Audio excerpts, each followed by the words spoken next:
Welcome into the Husker247 Podcast. I'm Mike Schaefer, joined by Michael Bruntz, Brian Christopherson here on a Wednesday morning. Gentlemen, it has been, I feel like it's been weeks since we've gotten together to do a podcast. I don't know if you've missed it as much as I have, but it's nice to see both of you and to have this opportunity to talk about Nebraska football in January. There's no better time to talk Nebraska football than January. That's what they say. There's lots to talk about. Is that a new hat for Bruntz, or is that? No, it's an old one. I asked the same question before the show. Oh, okay. No, Sorry. It's a free hat. Arizona Cardinals. You big Rod Tidwell fan? Huge. Neil Lomax, big Neil Lomax fan. If you guys remember Neil Lomax. I was wondering if you got it from Vandenbosch, who does their like post-game show with their affiliate down there. Does he really? I didn't realize he did that. Yeah, well, he was. I don't know if he's still. Now I have to go look it up, but he was at one point, because I was curious about why he was in Arizona, because he's got his two kids that are Nebraska recruits that are in the 26 class that are twins that go to Brophy Prep down there. So, and when I looked it up, Wikipedia tells me that he was involved in the post-game reaction to Cardinals football, which I have to imagine was pretty bad for a while this year. Yeah, well, and it's also the new home of former Huskers Ben Stille and Travis Vokalek. They're both Cardinals now, so there's that. Yeah, former home of Chris Jones was there for a while too. Yep, among several other places. He's been around a bit. He has. That would be a good, just like, where are they now as it relates to the different guys that are kind of on different practice squads or clinging to the 53-man roster. All right, let's talk about rosters and roster management and roster resources and what Nebraska has done with its roster. They released a new one on Huskers.com on Tuesday. Bruntz, you alerted the rest of the group to it. Walk us through what were give me like three notable things from the new roster for Nebraska football. Yeah, the position changes, there wasn't anything really surprising. I think everything that had happened with guys moving from offense to defense and vice versa had kind of taken place towards the end of last season. But of those, Ruquan Buckley officially an offensive lineman, Jason Machachok also on the offensive line. He'd kind of been both ways, I think, at various points since he's been at Nebraska for the last year. That's just at least interesting to me, given the numbers on each side of the ball. Jeremiah Charles, Bryce Turner, two guys with elite speed from last year's class are now, I guess, officially on defense for now. Until Garrett McGuire and Evan Cooper can arm wrestle again to see who gets them. But those are kind of the notable things there. Ethan Piper not being on the roster. We need to get a little bit more clarity on what his situation is there. He's, of course, coming off of the, I think it's fair to say, horrific injury. Yeah. Horrific is what I had in my head. Yeah. That he suffered last year against Northwestern at the end of his season. So we'll need some clarity there. And then Kane Williams, the other scholarship notable omission from the roster. Those were the two big ones. So, and we can get into this a little bit because I'm curious what you guys think, or if it doesn't even matter to you. I mean, I think it kind of matters, but Brian and I both separately counted out the roster to see how many we landed at, and we both landed at 149, independent of one another. And that includes guys that have signed in the 24 class but aren't on campus yet. So not a total 149, but what do you guys kind of make of that size? It seems like it's going to get smaller, but does it still surprise you that we're at 149 heading into the spring and with guys coming in the summer? It does not necessarily surprise me, because I think there's going to be I don't want to say an exodus after the spring, but there's going to be a handful of people that leave at that point. Obviously that counts walk-ons and everything as well. But yeah, I mean, they're going to have to get that number down. You mentioned Jeremiah Charles and Bryce Turner. I look at that defensive back room and I expect there to be changes after the spring. Like I think this spring is just going to be like 700 defensive backs battling it out for whatever the number is that Matt Rhule and Evan Cooper want there, because they also have several guys that are going to be enrolling in the summer, right? That aren't here right now. And so they like the numbers they have a defensive back alone are enormous. And I feel like they have a lot on the offensive line too. And so it feels like those are spots that potentially are going to see some attrition and shake out here. And so that's sort of how I guess I kind of view it. Like, yes, that initial number is large. I don't think it'll be anywhere near that. And then what's more interesting to me, there's certain position groups where it's like, yeah, there's some guys that even in just real recent recruiting classes that might just be moving on pretty quickly because I think they're about to get buried, or they might get asked to move on because they don't have the space for them anymore. Is that sort of how you guys view it, Brian? Yeah, you actually hit the two positions groups that I would have highlighted. And of course, with the defensive backs or guys who are listed as DBs, some of those are guys who are hybrid type players who they're just trying to see where they fit, and that's where they're that's where they're officially at right now. But yeah, the number 149 does surprise me that it's actually still that high. And Rhule on early signing day, it was actually on the Husker signing day show. He had a quote about how the roster size is going to get smaller, and it's a directive of the athletic department to hit Title IX compliant, or there's something to do with that. And so it'll be interesting, and I kind of want to ask him this next time he's in front of us, which I would assume would be on signing day, the official signing day next week, if we're still calling it that. I want to see what number he has in mind there, maybe, or if he's willing to say, like, this is where we're trying to get to. I don't know if he will. But he has said it's going to be a smaller roster as they go forward than it has been in years past. So there's got to be attrition. There just has to be, from what's been said, and just common sense. When you look at, there's some guys who are in the program who I do think at the end of spring, they're going to be like realizing a third or fourth string maybe at a certain position, and they're going to want to see, maybe I should see what else is out there. It's interesting that, Schaefer, you mentioned the offensive line piece of it. Just where that group is going into this offseason to where they were. You go back to last year, and I know they had guys coming off of injuries, guys that were out for the spring, and that was a concern. But I mean, if you guys recall, I mean, there were legitimate concerns over there about how they were going to get through the spring game because of the lack of offensive linemen they had. Is it like 11? Did they have like 11 linemen for the spring? That's the number I have in my head. Yeah, I think it was like 11 or 12. And then, you had the kind of scare with Ben Scott. That was last spring, wasn't it? I think you have to give credit to Nebraska for the way that they've they've kept around the veterans, because it's an extremely veteran group they have right now. And they've added, Micah Mazuka to it, who's a 6th-year guy that started multiple years at Florida and Baylor. And then they've also got kind of that next group coming up. And I think what's going to be really important for them this spring is trying to figure out who in that next group has a chance. And I know they don't want to throw guys out too early or not allow them to develop, and that's a developmental position. But I think you have to kind of have an idea of what kind of a trend a guy's on and if he can help you, because you had a big offensive line class in the 23 class. 24 is another big class, and you've got several of those guys on campus now, so you'll get a look at them in the spring. But I think they've got to really kind of figure out the numbers and kind of how all that works, because, I mean, it's one thing to have 12. I mean, that's, pretty unreal. But when you start getting up into like 17, 18, 19 scholarship linemen, I mean, that's a lot of guys. Yeah, and there's more coming in the summer as well. I have this thought. It sort of popped up as you guys were talking about that number at 149.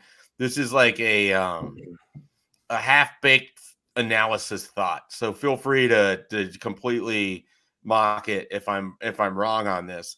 But do you think it's possible that Matt Rhule views spring football in the way that coaches sort of view training camp in the NFL? Like, you have this big roster, right?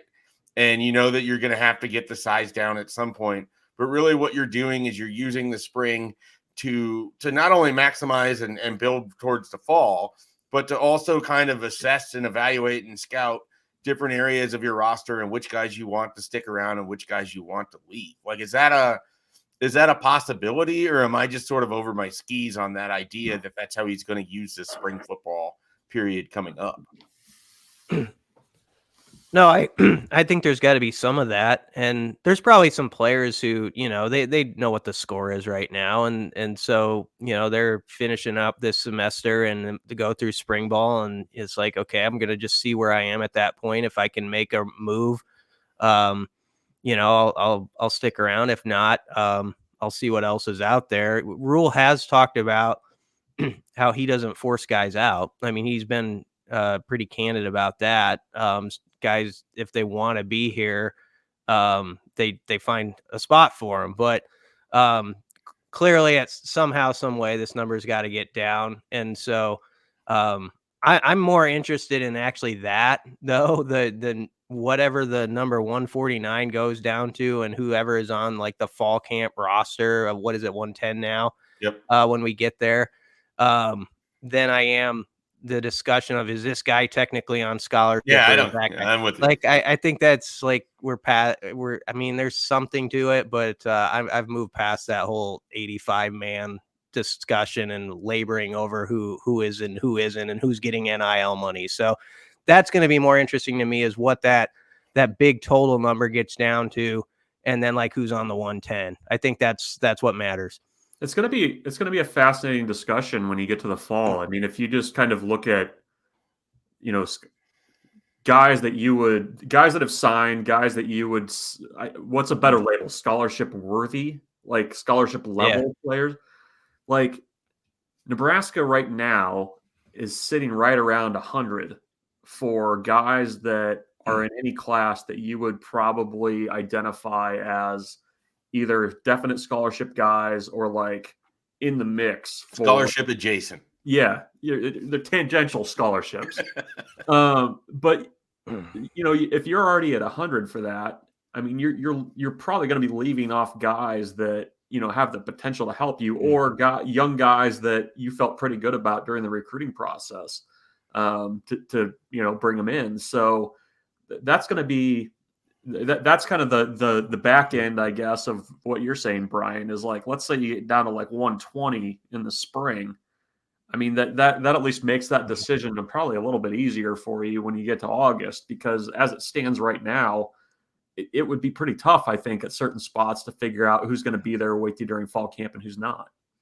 Yeah, I think so. Now the good thing is, like, some of the newer, like, walk-ons who are joining, they know they're very wanted, because I'm sure there's been transparency about, like, the roster is kind of shrinking. So if you're actually asked to walk onto this program right now, they see something in you. And also, it is a staff, and we've done interviews with guys who it means something to them, that has proven, like John Bullock last year was like, a year ago at this time, we weren't talking about John Bullock, you know, like being like a big part of anything on defense. And then suddenly he's like, you know, he's a single digit guy, and he's starting and playing a lot of football. And so I think there are guys like that who have had success under this staff that is going to encourage walk-ons to maybe stick it out for a year or two, or see if they can make some headway, because this coaching staff has shown a willingness to give everybody an opportunity to see what they can do.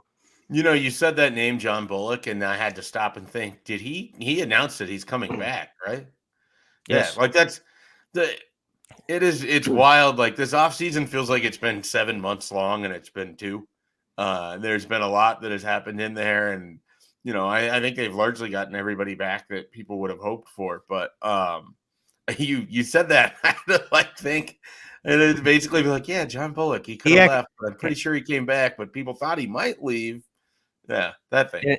And he actually could come back. There are, I don't want to knock, because I do like when a guy gives a farewell letter a little bit. It's kind of a nice touch. But some of these things that are out there now, if you were a senior and your eligibility is up, I don't know if you have to announce that you're that you're not coming back. We know you're not coming back. Well, look, guys are getting their 9th year down in Miami, so people just need clarity, Brian. I guess so. They're searching. That is true. Like, people have lost complete track of, like, yeah, maybe he can come I have no back. idea. That guy's 33 years old, but I think he does have one more year left.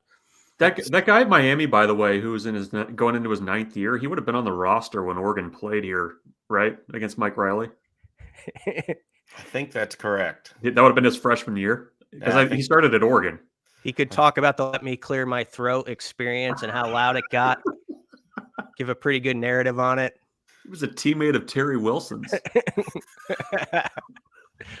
You got to see Dakota Prue Cup play. Yeah. All right. There is a name on this roster that I'm a little surprised by, but maybe I shouldn't be. Maybe it's a see where things are at in the spring. Maybe it's he didn't get much of an opportunity in the fall. Maybe it's an NCAA waiver, makes that more clear. What did you guys make of Isaiah Garcia-Castaneda on Nebraska's roster? Barely got to play after an injury last year against Minnesota. Had left the team the year before during the window when the coaching change happened because he was very unhappy with how things were going with Nebraska at that point with Mickey Joseph. What do you make of Isaiah Garcia-Castaneda and still being on Nebraska's roster?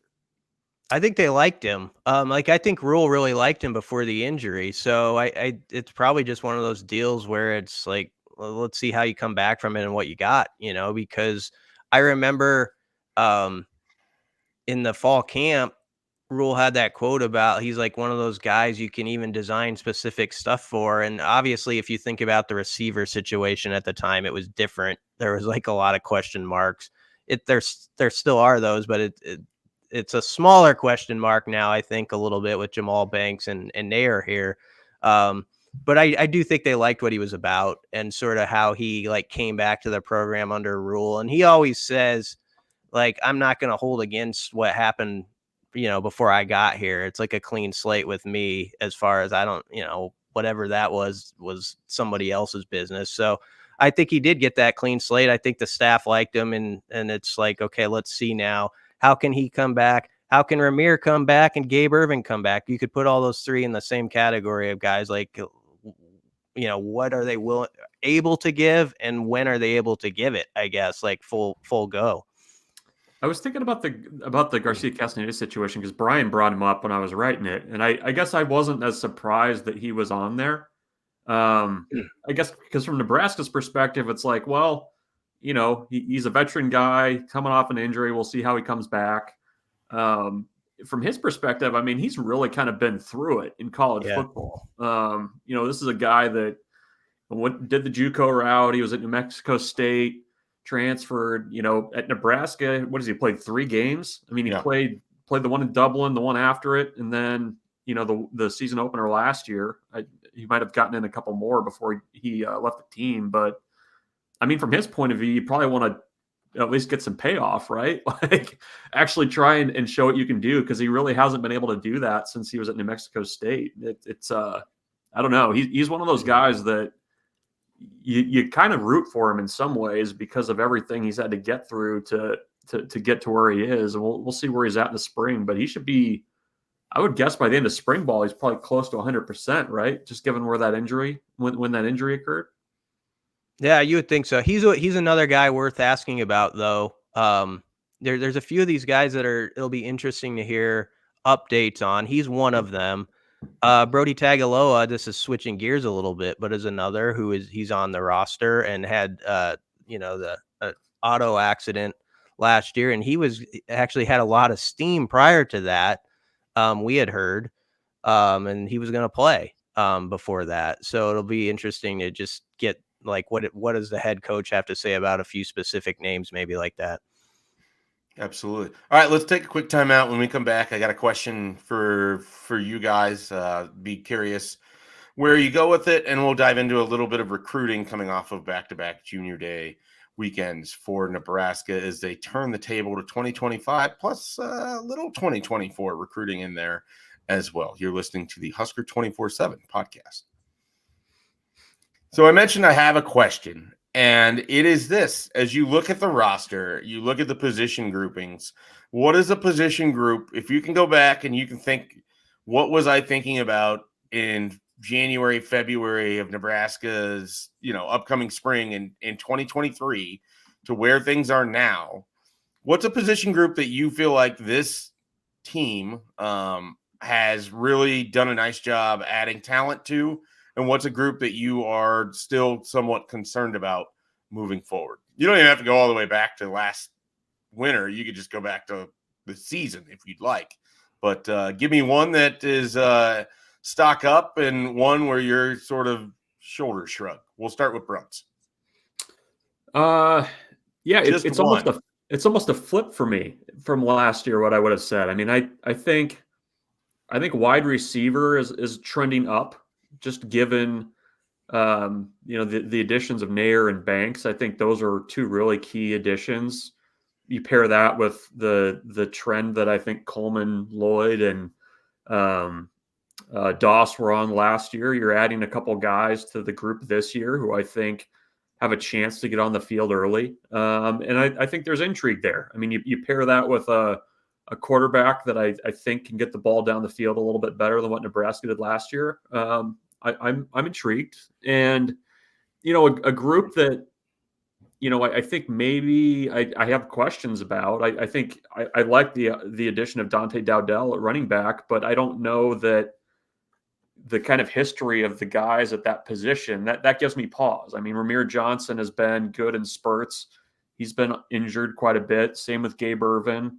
We saw a little bit of Emmett Johnson. We don't really know much about Quentin Ives. So that group to me is I think they did an okay job. I just think that kind of what they have left in that group from last year, you kind of have to just wait and see on, just to see how that picture kind of clears up. BC, you got different answers? Sure. I think defensive line a year ago, there was a lot of us. I was definitely beating the drum of like, what exactly is that going to look like? They had some key guys go. You sort of didn't know. You didn't even know that. We did not know Nash Hupmaker was going to be like he was at all at this time a year ago. If you think about it, that changed the game completely with that group. When you have a nose type guy like that. And then I thought the best of Ty was starting to come out last season. And so when you add in like just the way they've recruited that spot, and I think we're all excited about like Riley Van Poppel, and I kind of just think he's going to be a guy who busts out this year. There's some other young players that I like in that room and who they've recruited there. So I just like, I know the coaching staff was kind of like a little bit, think Rhule at least was mystified as to why like everybody else was so worried about the D-line because he actually thought they were going to be okay. But I was worried about it, and they proved to be pretty stout. And I think they've kind of flipped the script. The other side of the coin, I think Bruntz gave the right answer on the receivers. There's reason to think the arrow's up. But I'm still sort of in like, let's see it. Cause I feel like too many off seasons, there's been this thing where you can look at it on paper and be like, oh yeah, I feel I can talk myself into like 8 or 9 guys. And then you end up some game in October where it's like the fourth quarter and you're wondering like, okay, who's like the third receiver right now? And someone's limping off and you don't feel like they've got more than like 2 to 3 that you really believe in. And so I want to see them make that jump this season from where you're talking about like 2 or 3 guys who you're like, oh, okay, he could catch a pass, to where there's like 6 or 7 legitimate at least, so that's the big question to me if they can get there. It's really interesting. A little head to head there. You have Bruntz giving the general public answer and BC giving the insider answer on the wide receivers, right? Like, is that how that's shaping up? I've got a couple for you. I'm curious where you come down with it. I mean, I don't know that anyone in the media was more skeptical and more harsh on the offensive line and Donovan Raiola specifically than I was last year when Nebraska chose to retain him. That group coming in, I didn't care that they had added Ben Scott. They were largely bringing back the same core of people that effectively put up the worst offensive line I've ever covered, and I suspect I ever will cover. And if it does get worse than that, I'm not even sure what it would look like. And yet this year, I feel like it's a total strength for this team. I mean, I look at it and it's like you got a freshman quarterback, but he has veteran linemen pretty much everywhere but left tackle. And obviously that makes Teddy Prohaska the big question mark. But by adding Micah Mazuka, I mean, you have another steady veteran with 20 plus starts, regardless of who ends up opposite of him at the other guard spot, you're going to get someone that has at least starts under their belt at the Power 5 level. And it very well could be Turner Corcoran finally having the opportunity to play the position that it feels like he always should be at guard. And then they have upside behind some of those guys too. Like I'm really actually pretty excited about what they did with the offensive line class this year in the 2024 class. And none of those guys need to play. And then you hear good things about Gunnar Gatula and Sam Sledge and what they've been doing. I know they still like Justin Evans Jenkins. It is remarkable to me that in basically a calendar year, my entire opinion of the offensive line operation has flipped. I'm going to stop short of saying that they're going to be great by any means, but they have a chance to be above average, which is a step in the right direction for Nebraska. As poor as they have played up front at times, it feels like they are coming together, and they've got as veteran of a group as you could have with Bryce Benhart, Ben Scott, and Micah Mazuka, and Teddy Prohaska now has, I think, right around 10 starts in his career. And so now is really the time for them to take an even bigger step forward, and I think they're capable of it. I'm going to give you a position group that I feel like we don't talk about enough, that I think the expectation is that there's lots of potential there and that they could be moving up. And I look at it as this was maybe a spot that I might have invested trying to find a veteran to help things out. I don't love Nebraska's tight end room. I just don't. I don't think they're good enough inline blockers. I thought Nate Borkircher and Thomas Fedoni really struggled to seal the edge at times. I thought Fedoni had issues catching passes. He doesn't look nearly as explosive as he was in high school, and that's, entirely a product of having the two ACL tears. Now, he had the really nice catch and run against Michigan State, but pretty much every other time you saw Thomas Fedoni, it was like a 3-yard play. And so I don't, and the nice thing is, they don't have to build this offense with a lot of tight end play. But if they do want to establish some sort of power running game, it feels to me the tight ends that they brought in that aren't Carter Nelson more represent the type of players that I think Nebraska is going to get at this position.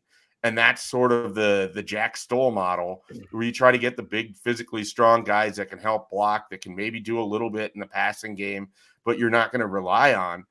But it feels like they could have really used like a veteran tight end that is sort of a block first mentality to help with some of the inline blocking.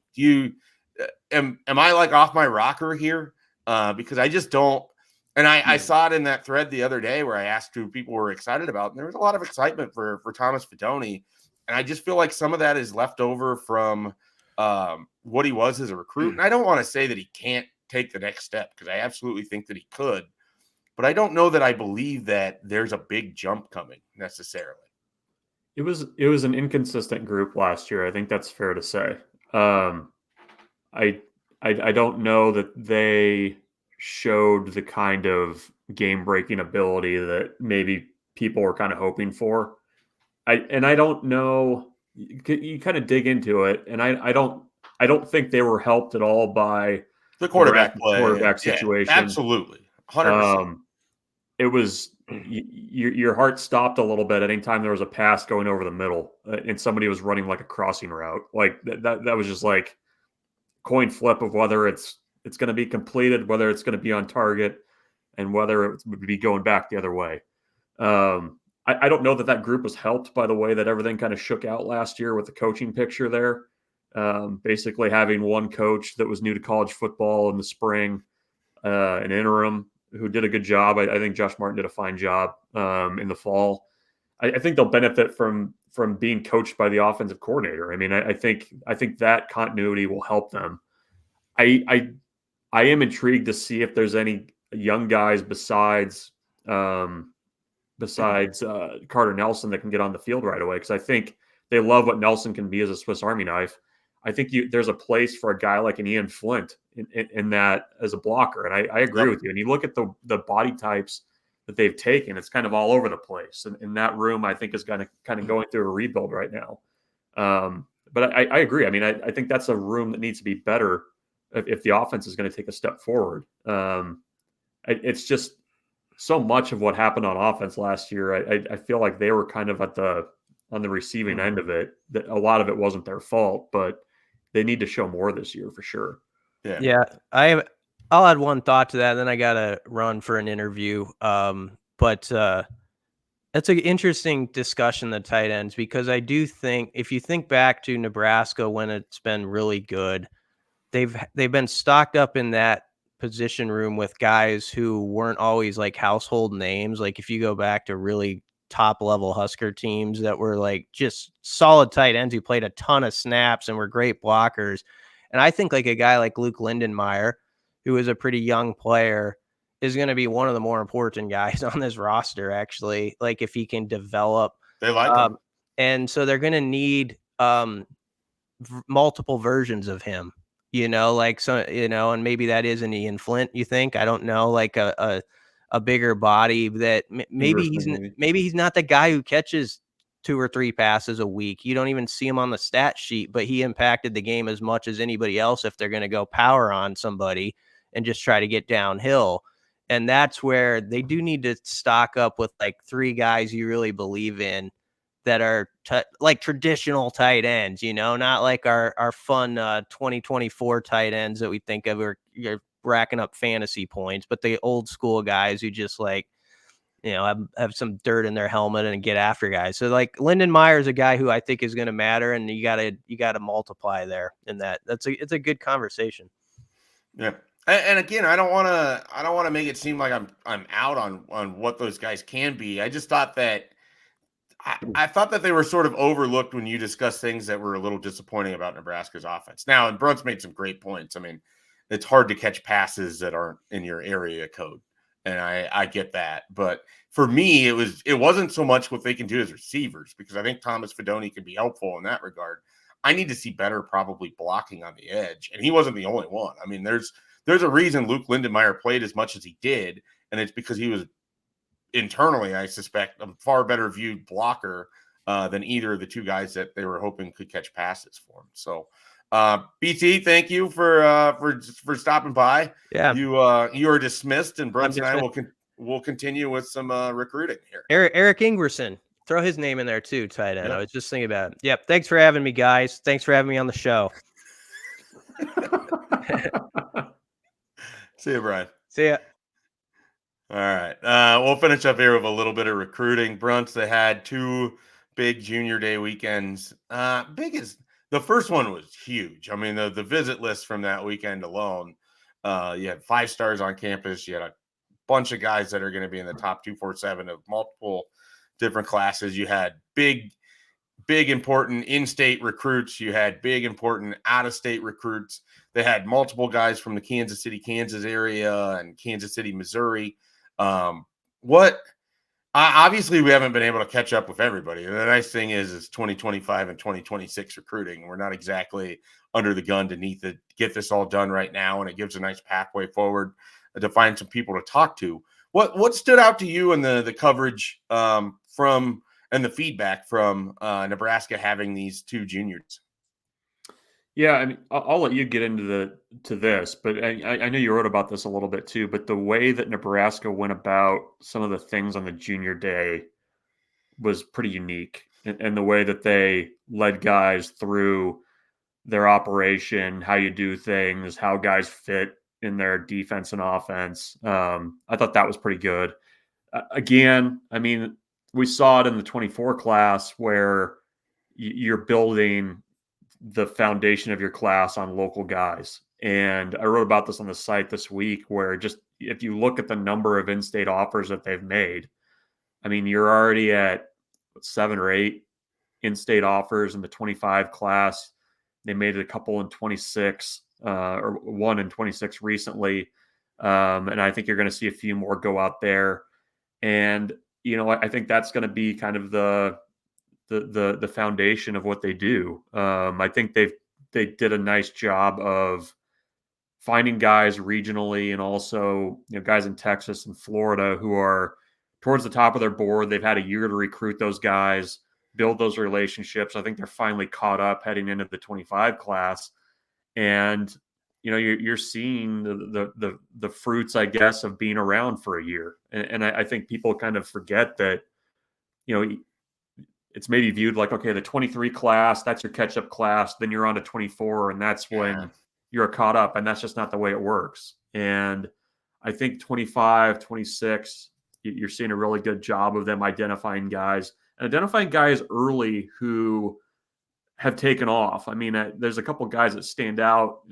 Jack Lang kid, the offensive tackle in Missouri, Nebraska was like his first offer off of camp. And now he's we got Georgia, Notre Dame. He's a national recruit, probably a high 4-star type kid. So the evaluations, I think, are spot on too in a lot of cases. So that's kind of stood out to me, though, is I think that they're operating from more of a position of strength, just given that they've been at Nebraska for a year, which helps a ton. What stood out to you? Well, and I want to add to that real quickly before I dive into sort of the junior day feedback. But one of the things that got mentioned, we did that series last year where we talked with different coaches about different areas. And one of the things that Tony White kind of mentioned, and he goes, it was conventional wisdom. Your transition class was your first year. Your second year was the year that you should be able to put it all together. And he's like, that was under the old recruiting model. And he's like, I'm not trying to make excuses or anything for what we're about to do and how we're going to do it. But he even said, if it goes the way that I think it will, our best class could end up being like 2026, because we actually get to like invest time and we get to point back to how things are going on the field, and we have a better understanding of the type of players that we want, and we get more information about who they are and evaluate. So it's, and you can make the case like, yeah, you can't wait until your third full recruiting class to really know what you are. But also, I mean, guys are getting offers really early. They're committing really early. Guys are taking visits really early. Everything has sort of changed. I think Nebraska is in a good spot for 2025. I think they're going to be in an even better spot for 2026. And I think we've seen that reflected by some of these offers coming out. They had, I don't even know why they call it a junior day. They just need to call it the elite unofficial weekend or something. They had some really notable 2026s in there over these last couple of weeks that, some of them are guys that are ranked in our system that are 5 stars. Some of them aren't ranked at all, but are going to be sort of like the Jack Lang kid that you mentioned. Nebraska, I think, is never going to be a team that struggles with evaluating talent. They are going to be a team that has to win the recruiting battles, because Jack Lang likely isn't going to end up in Lincoln. He's going to go to one of those other schools, and yet they likely unearthed him for a number of recruiting departments around the country. So I expect we're going to hear about some of these 26s and 27s, and then when 247 Sports sends out to you and I, Bruntz, like, here's the upcoming new top 247. It's like, oh, hey, first offer. We're going to, I think we're going to see that a lot. So I did want to comment on that. I assume when you were talking about the things that interest you about the junior day, the fact that they have these guys cook their own food, is that what you were discussing? the pasta bar that they're putting together? Yeah, I was hoping it was like one of those setups where they give you like the hot rock and you put the meat on there, like do your own like hibachi setup. But no, I was referring to the more of the football side of things, not the DIY food thing.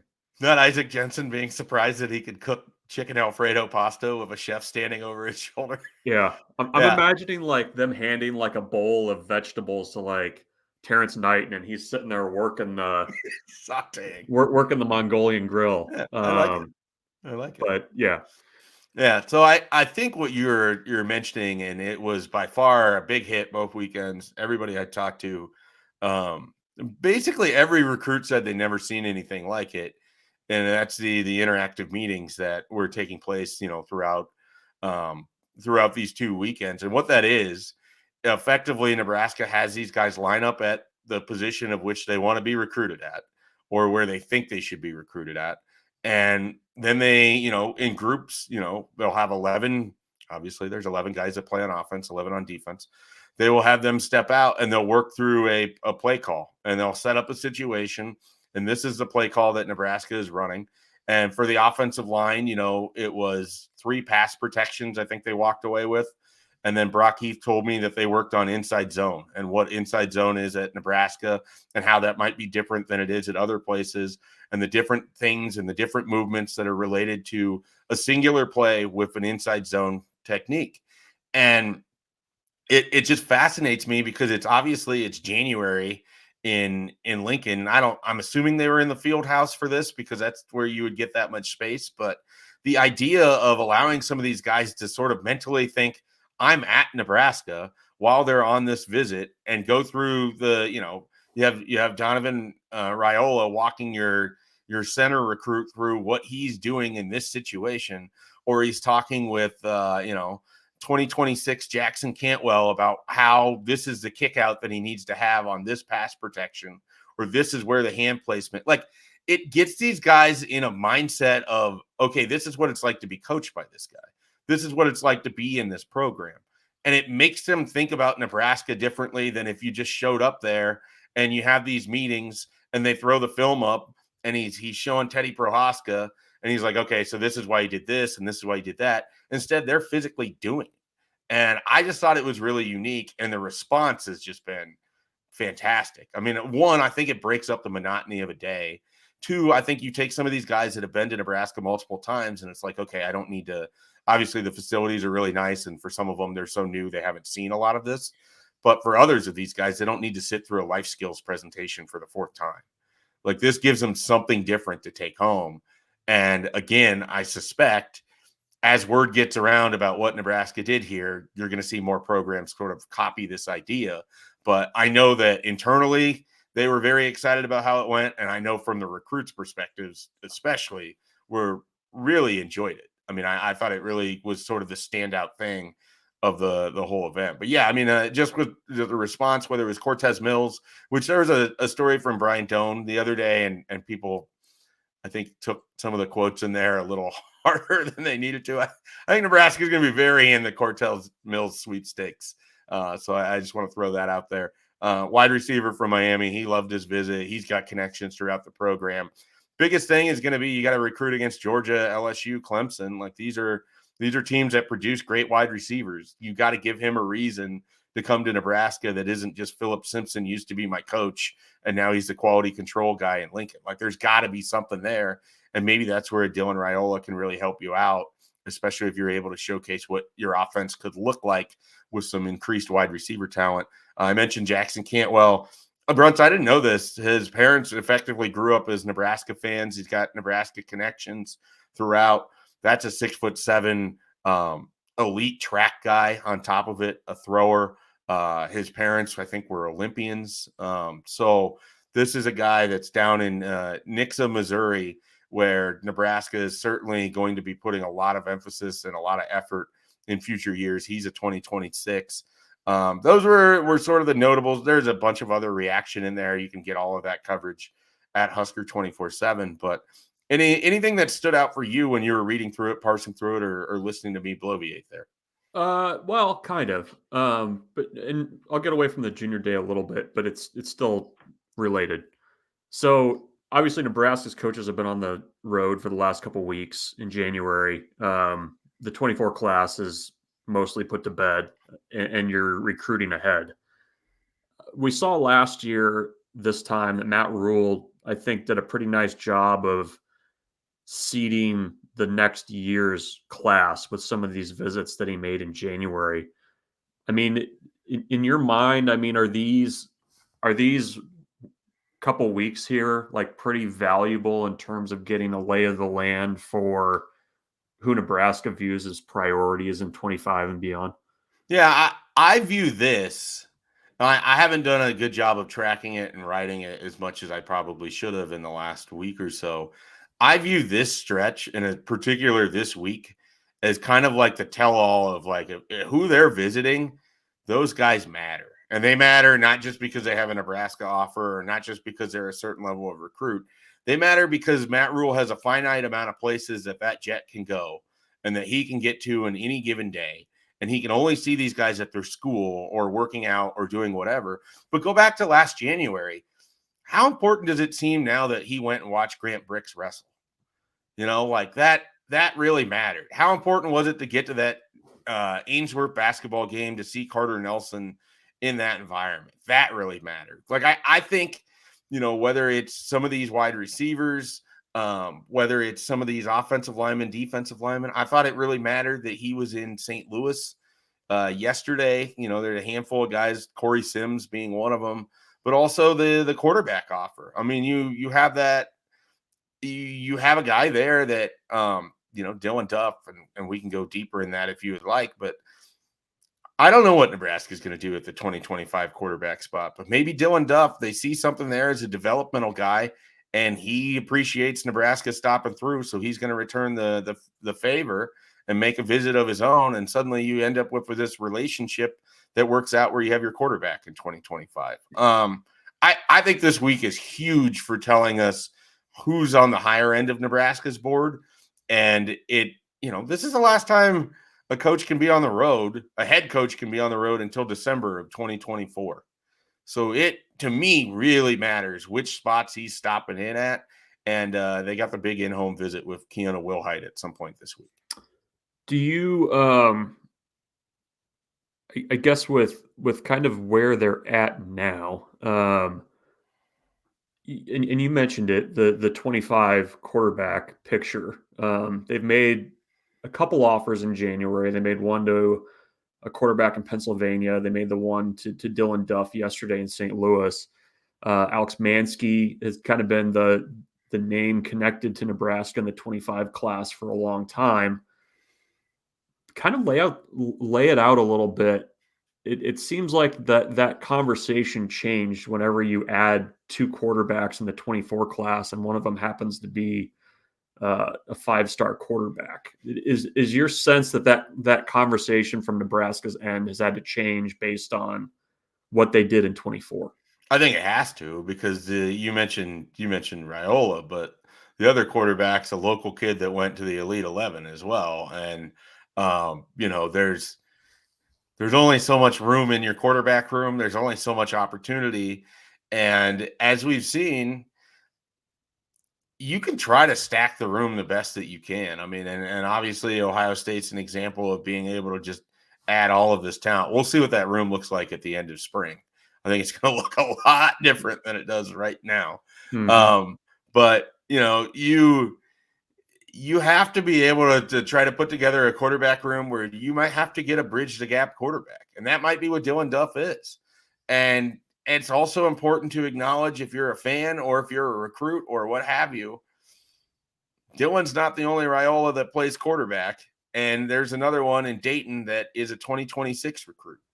And it seems pretty likely to me that Nebraska is going to be pretty heavily involved in that recruitment as well. And so if you're a 2025 right now and you're looking at Nebraska, and right in front of you is, pending on the service, a five-star quarterback in Dylan Raiola, who's a legacy, and then a quarterback in Daniel Kalen, who's a local kid that went to the Elite 11. And then there's in 2026, there's Dayton Raiola. And, I mentioned earlier on the podcast, one of the Vanden Bosches is a quarterback as well. It's not going to be easy to get someone like Alex Mansky, who, by the way, I think everyone else is catching up on. I think his recruitment's going to explode here. It's not going to be easy to just go get someone and tell them, okay, come join the room, compete against these guys. The guy in the class ahead of you got a full year as a starter. You don't even necessarily get to be the backup because there's someone who came in that same class as him. And even when he leaves, you're not necessarily going to be guaranteed of anything, because we're going to be recruiting just as hard in 2026 and 2027. So it's I think it's a tricky situation. And I think that's why, I saw some comments yesterday from some people, both on our board and then on social media, about being puzzled by why Nebraska would offer this kid in Missouri. I think you have to try to do things differently than the quarterback you just took. Like, I don't know that you can take the same version of the same player in 24 and 25 and 26, 27. It's just not going to happen. And so maybe this is more of a developmental quarterback, but it could be someone that they really like the upside of and is willing to put in the time in the program and see where things go. Yeah, he's first year starting was his junior year. Yeah.